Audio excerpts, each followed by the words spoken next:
जामनेर तालुक्यातील शेतीला शाश्वत सिंचनाचा आधार देण्यासाठी आणि तालुक्यातील इंच जमीन पाणीदार करण्याच्या दृष्टीने एक ऐतिहासिक पाऊल उचलण्यात आले आहे। महाराष्ट्राचे जलसंपदा मंत्री माननीय नामदार गिरीश महाजन यांच्या पुढाकाराने गोंडखेड येथे शेततळे लाभधारक शेतकऱ्यांचा भव्य मेळावा आयोजित करण्यात आला।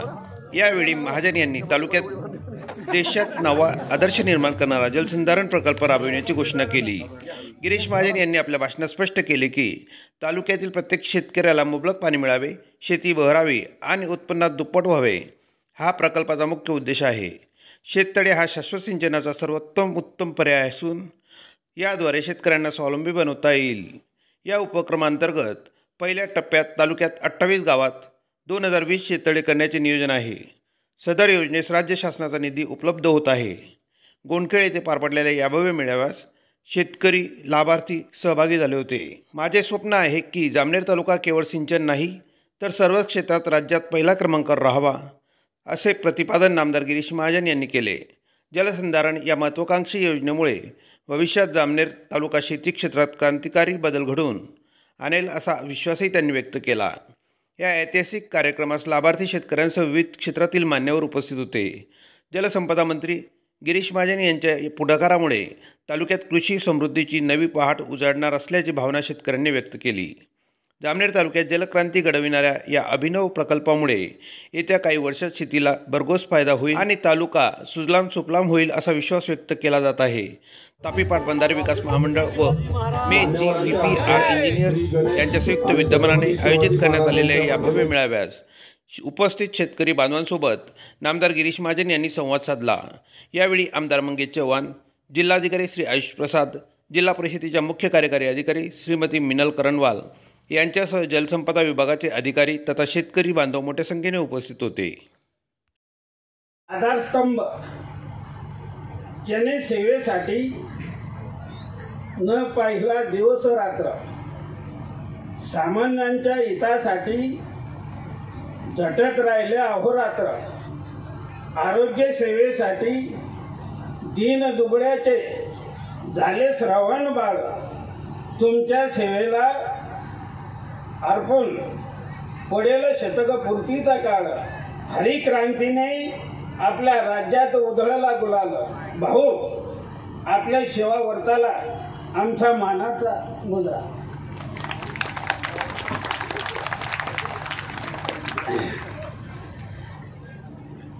माझ्या समोर बसलेले माझे शेतकरी बंधू 4 वाजेपासून आलेले आहेत। आपण भाऊ करता तुम्ही पुरा वेळ दिला।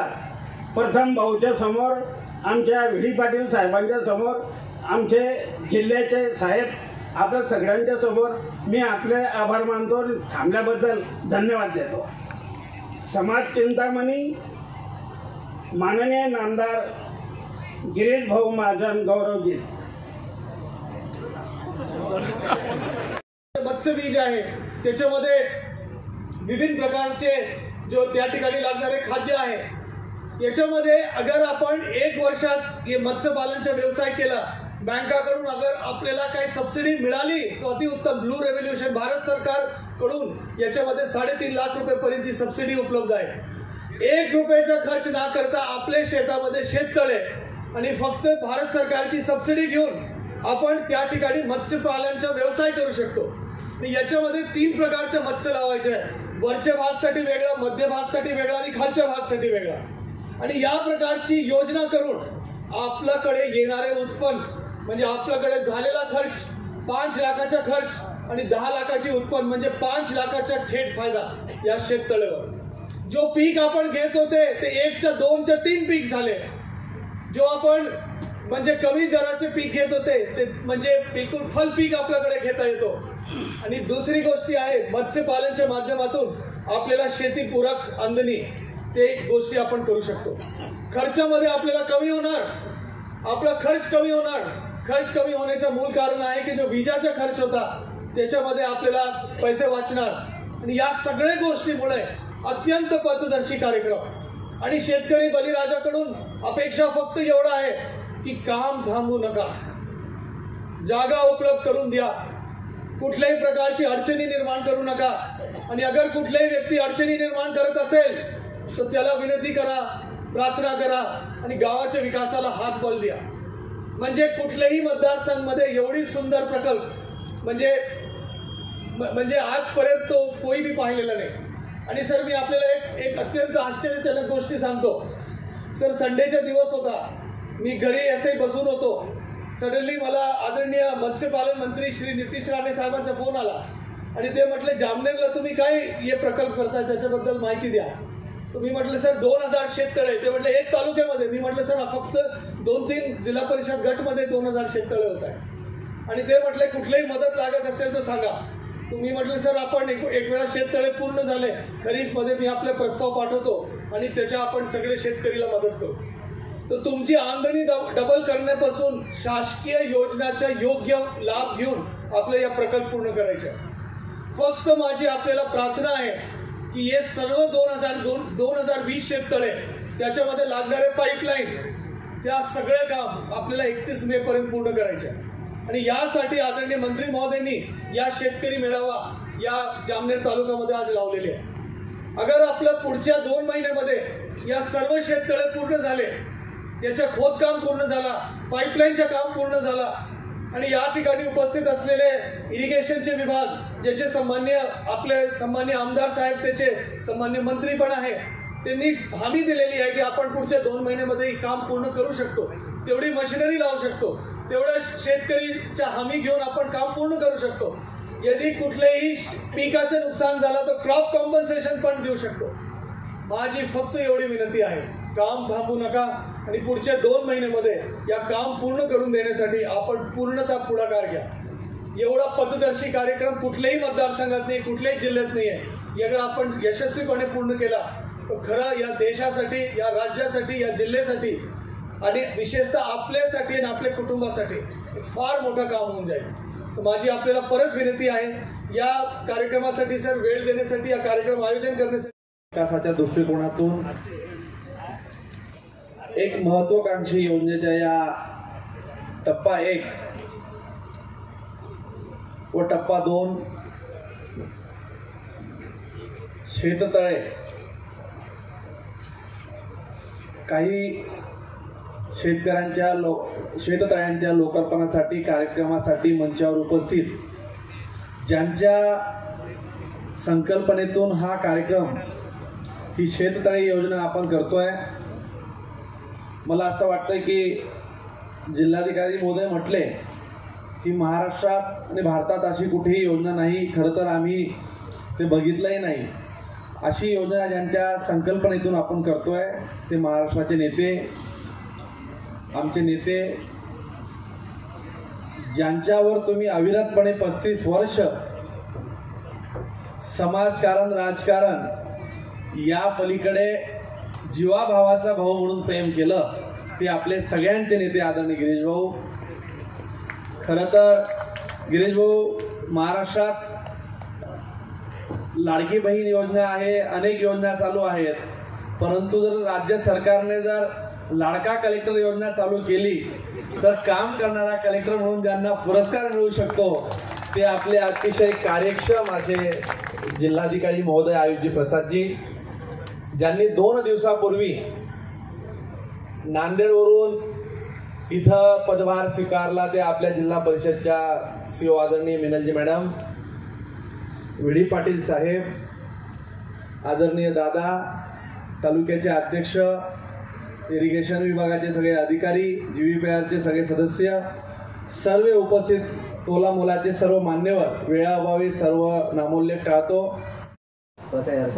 भारत माता की, छत्रपती शिवाजी महाराज की, धर्मवीर संभाजी महाराज की.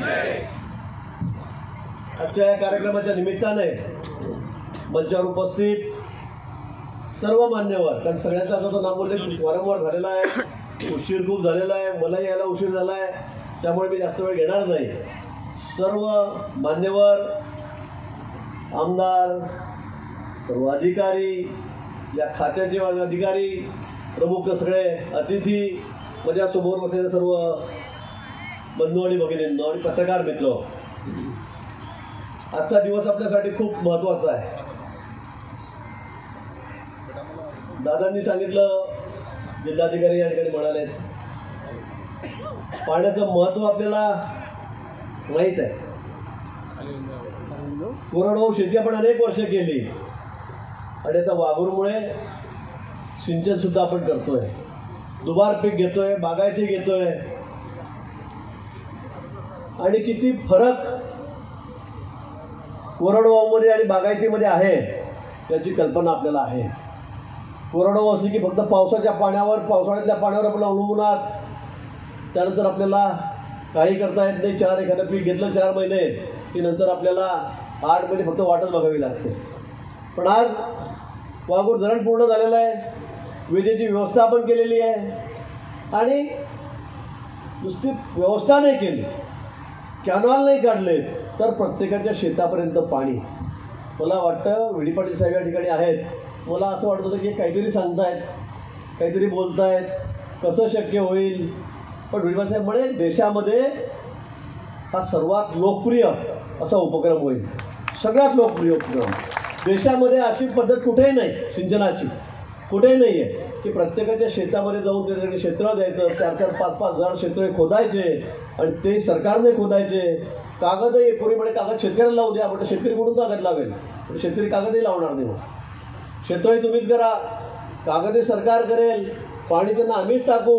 आता काही फोन यायला लागलेले आहेत, वॉल कंपाऊंड करून द्या. म्हटलं वॉल कंपाऊंड करून द्या, अरे म्हटलं वॉल गेलं नाही, म्हटलं कंपाऊंड तरी म्हटलं ताराचं. हा ठीक आहे, मग ताराचं कंपाऊंड करून द्या. म्हटलं उद्या फक्त 12 धरायला मला बोलू नको. तर भाऊ ते पाणी दिलं, कंपाऊंड दिलं, कागद दिला, आता 12 कोण धरेल या. तर एवढं करू नका. ते इतक्या चांगल्या सोयी आपण या ठिकाणी केलेल्या आहेत. मित्र, मंगेश दादांनी सांगितलं, जे खरं सांगितलं, पाण्याचं महत्त्व मी तुम्हाला खरं सांगतो. मी 5 वर्ष इरिगेशन मिनिस्टर होतो, याच खात्याचा मंत्री जलसंपदा. 14 ते 19 लाखो कोटी रुपयाचे कामं केलेत. त्याच्यानंतर तुम्हाला मराठवाड्यात आणि पश्चिम महाराष्ट्रात एखादा छोटासा जरी प्रकल्प नेला, छोटासा, याच्या अगदी 1/10 याच्यापेक्षा, म्हणजे हा 100-10% एवढा जरी प्रकल्प एखाद्या भागात तिकडे असला ना, तर लोक एवढे यात्रेसारखे पळत सुटायचे. इतका गाजावाजा, इतक्या घोषणा, इतके ढोल ताशे, बापरे बापरे, असं वाटतं काय झालं काय नाही. मी म्हटलं आपल्याकडे एवढा मोठा प्रकल्प आहे, लोक पाच बिल लवकर, आणि हे काय खरं कॅनल खोदायला लागलं पण की एवढ्या मारत आहे. म्हणजे अगदी छोट्या छोट्या प्रकल्पासाठी सगळे लोक गावचे गावं उलटे व्हायचे. इतका आनंद उत्सव त्या ठिकाणी. पाणी म्हटलं की त्यांच्या जीवनामधला अविभाज्य भाग. म्हणजे त्यांना असं वाटायचं की मला काय मिळतं आणि काय नाही. आणि खरंच त्यातून त्यांनी नंतर मी सांगोल्यासारख्या भागामध्ये गेलो, सांगलीसारख्या दुष्काळी भागात गेलो. आपण म्हणतो खूप सुपीक भाग आहे, खूप पाणी तिथे, पण तशी परिस्थिती नाही आहे. अनेक भाग तिथला खूप दुष्काळी आहे, पाण्याचा टिपूसुद्धा नाही आहे. पण शेकडो किलोमीटर कॅनल लिहून नंतर आपण पिढेन आणली. आपण आता लोखंडी पाईपाने डायरेक्ट पाणी पोहोचवतोय. त्यातून पाण्याचा जो होणारा अपव्यय आहे तो त्या ठिकाणी टाळला गेलेला आहे, नुकसान टाळलं गेलं आहे, बाष्पीभवन टाळलं गेलेलं आहे, गर्दी टळली गेलेली आहे. आणि त्यातून शेवटच्या माणसाला 50 किलोमीटर पाणी, 70 किलोमीटर पाणी, त्या लांबपर्यंत आपण त्या ठिकाणी पाणी देतो. आणि शेतकऱ्यांना ज्या वेळेला शेतामध्ये पाणी जातं आहे की त्यांनी कधी पाणी बघितलंच नाही, त्याच्या जीवनातला आनंद हा एक वेगळा आनंद आहे. त्याची शब्दामध्ये मी तुम्हाला सांगू शकणार नाही, इतका त्याच्या जीवनात तो आनंद असायचा. आणि म्हणून या ठिकाणी मंगेश दादा म्हणाले की आपल्याकडे तिकडे फरक आहे, आपल्यापेक्षा अजून विदर्भामध्ये फरक आहे. विदर्भामध्ये आपण जर गेलो तर तिथे पण पाणी आणताय का, आण धरण करताय करा. हा फरक आपल्यामध्ये आहे, या मानसिकतेमध्ये नक्की आहे, हे मलाही मान्य करावं लागेल. पण आज आपल्याकडे हा होणारा जो प्रकल्प आहे हा अतिशय आगळावेगळा प्रकल्प आहे. देशामध्ये असा प्रकल्प कुठेही, प्रकल्प म्हणजे जी पद्धत आपण सिंचनाची काढलेली आहे की शेततळ्यामध्ये पाणी द्यायचं, तिथून तो त्या ठिकाणी आपल्या शेतीला वाटेल तसं पाणी देईल, वाटेल तेवढं पाणी देईल, खाली झालं की लगेच त्याला भरून द्यायचं.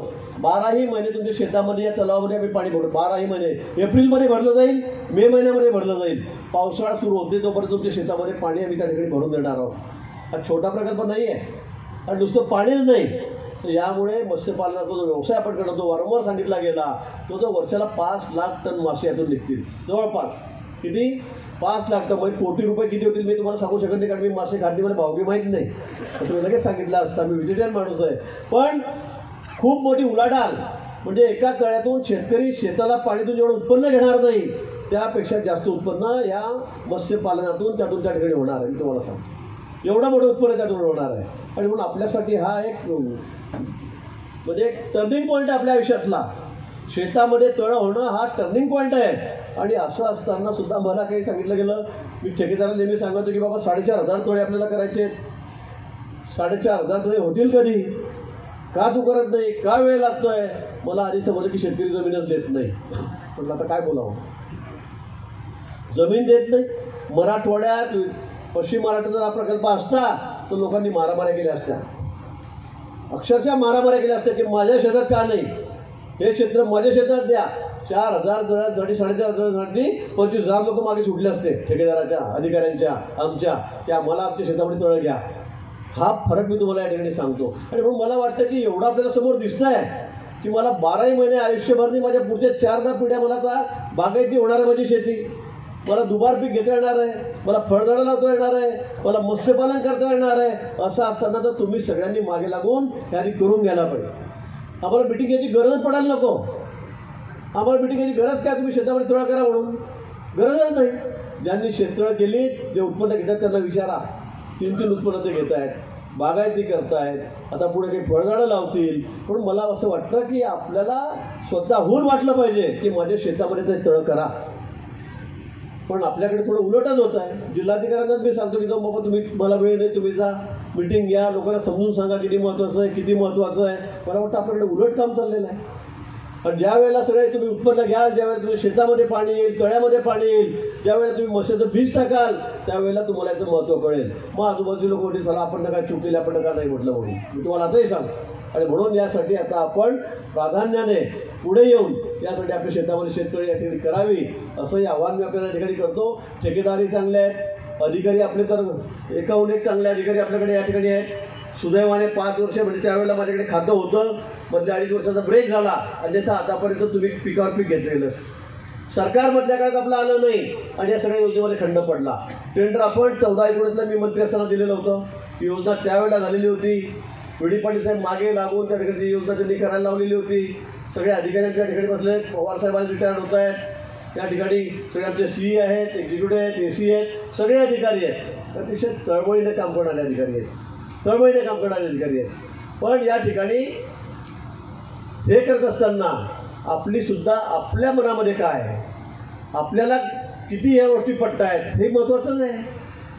आणि म्हणून मी तुम्हाला परत वारंवार सांगतो की अधिकारी करतील, जिल्हाधिकारी येतील, मंत्री येतील, आमदार सांगतील, पण तुम्हाला सुद्धा मनापासून वाटलं पाहिजे की मला आता त्या ठिकाणी माझ्या शेतात पाणी आणून मला प्रगती करायची आहे, मला बागायती करायची आहे. आज तुम्ही पूर्वीचा प्रसंग आठवा. आपण नेरून निघायचो, जामनेरला यायचो. काय परिस्थिती होती, कशी परिस्थिती होती? आज तुम्ही पौर भागामध्ये जा, आज फतेपूर भागामध्ये जा, तुम्ही जा, काय परिस्थिती झाली आज, किती बदल झालेला आहे. मक्का मला असं वाटतं यावर्षी मक्का कोण घेणं कोण मोजीन असं प्रश्न पडला आहे मला. असा उसासारखा काही धारणं मक्याचा आहे, काय उत्तरात देईल तो? तर मला असं वाटतं की पाणी असल्यामुळे काय होऊ शकतं, एक पीक काढलं की लगेच मका लावला, मका काढला की लगेच काय पौर सांगतो मी, पौर शेतोडीचं सांगतोय मी. तर म्हणजे या भागामध्ये इतका काय पलट झाला. आता तुम्ही येताना जामनेरला येताना बघा, नेरीपासून केवढी केळी आहे.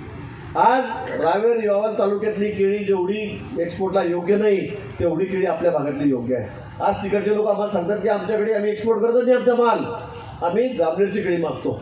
बाहेर देशात पाठवायची असेल तर जामनेरची केळी आपल्या त्याला पसंती आहे. 200-300 रुपये भाव आपल्या केळीला जास्त आहे. भाव अपडाऊन होत असतात. अनिल भाऊने सांगितलं खरं आहे. भाव कधी मग 3,000 रुपये जातात, मग कधी कधी बँककडून मरणुकाही काढल्या जातात ट्रकांच्या, कधी कधी कमी झाला की मग बरोबर शेतकरी रडतोय, ही वस्तुस्थिती आहे. पण आज ज्या क्वालिटीची केळी आमच्याकडे होते तशी केळी जिल्ह्यामध्ये कुठेही होत नाही.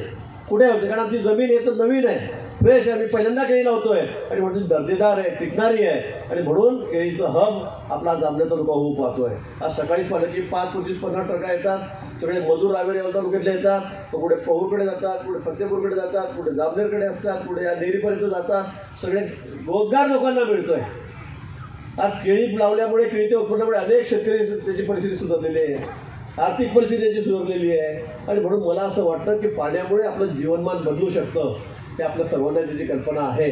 आणि म्हणून मित्र, हे तळे महत्त्वाचे आहेत, हे पाणी महत्त्वाचं आहे. इथे विजेचा प्रश्न होता, आपण तो मार्गी लावला, त्याच्यासाठी मरेला गोल केल्याचे आपण सबस्टेशन आणलेत. आता पुन्हा तुमच्याकडे मोठी मागणी, अजून आपण काही करायचं असेल ते करू. त्या ठिकाणी शेतकऱ्यासाठी शासनाने काय काय केलेलं आहे तुम्हाला सोलर पंप दिलेले आहेत, हजारो सोलर पंप आपल्या तालुक्यामध्ये आपण देतोय. आता सकाळी दिवसात तुम्हाला पाणी देता येतं. 7:30 हॉर्सपावर ते मोटरपर्यंत तुम्हाला आता काही गरजच नाही, बिल भरायची गरज नाही, कशाचीच गरज नाही आहे, रात्री 12 द्यायची गरज नाही आहे. तुम्ही हे जे तळे आहेत या ठिकाणी पुढची योजना आहे, म्हणजे मासे तुम्ही पाळणार आहात, आम्ही त्या ठिकाणी पाणी तुम्हाला शेतीसाठी देणार आहोत. तिसरा विषय की आम्हाला तुम्हाला सोलर द्यायचं आहे. या ठिकाणी तुमचं जे बाजूने आपण जे सगळे भर टाकलेली आहे त्याच्यावर जर आपण सोलर लावलं तर त्यातून तुम्हाला वीज मिळणार आहे. पण तोही प्रश्न तुमचा अजून मार्गी लागेल. तुम्हाला मोठे पंप लावायचे, तुम्हाला काय करायचं, डीप करायचं आहे, त्यासाठी तुम्हाला काही काळजी करण्याची गरज नाही. शासन तुमच्यासाठी तयार आहे.